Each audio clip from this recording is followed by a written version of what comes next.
بنوں میں فتنہ الخوارج کے حملے میں شہید خواتین، بچوں اور دیگر افراد کی نماز جنازہ ادا کر دی گئی ہے۔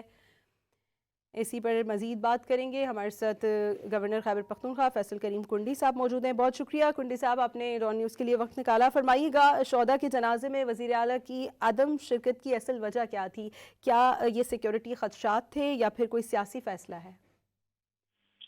بسم اللہ الرحمن الرحیم۔ دیکھیں، پی ٹی آئی کا یہ ایک میں سمجھتا ہوں کہ ایک لائن آف ایکشن ہے، جو بھی کہیں ایک فیصلہ ہے، جو بھی کہیں کہ ان کے ماضی میں بھی اگر آپ دیکھیں کہ ابھی ہمیں آئے ہوئے 2 سال ہوئے ہیں، اس سے پہلے بھی کوئی بھی اگر ہماری شہادتیں ہوتی ہیں، چاہے وہ فوج کے ہوں، چاہے وہ ایف سی کے ہوں، چاہے پولیس کے ہوں، اس میں ہمارے جو وزیر اعظم چھوڑ ان کے صوبائی کابینہ کا کوئی نمبر بھی نہیں جاتا۔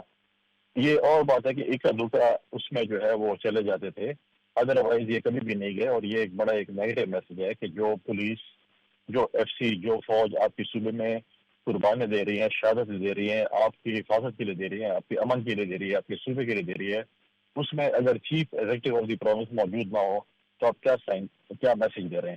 ماضی میں ان کے بیانات بھی آپ نے دیکھیں کہ انہوں نے ہمیشہ جو ہے وہ اس آپریشنس کے ہیں، یہ انٹیلیجنس بیس آپریشن کے ہیں، ان کی مخالفت کی ہے۔ حالانکہ انٹیلیجنس بیس آپریشن اس لیے ہوتے ہیں کہ ہمارے صوبے میں امن قائم کیا جائے۔ ہمارے صوبے میں جو لوگ پاکستان کے آئین کو نہیں مانتے، جو پاکستان کے قانون کو نہیں مانتے، جنہوں نے ریاست کے خلاف ہتھیار اٹھائے، انہیں کے خلاف ہماری پولیس اور فوج اور ایف سی لڑ رہی ہے۔ اگر آپ ان کے جو ہے جنازوں میں نہیں جائیں گے تو ان کا جو ہے وہ ڈی مورلائز ہوتا ہے ماحول۔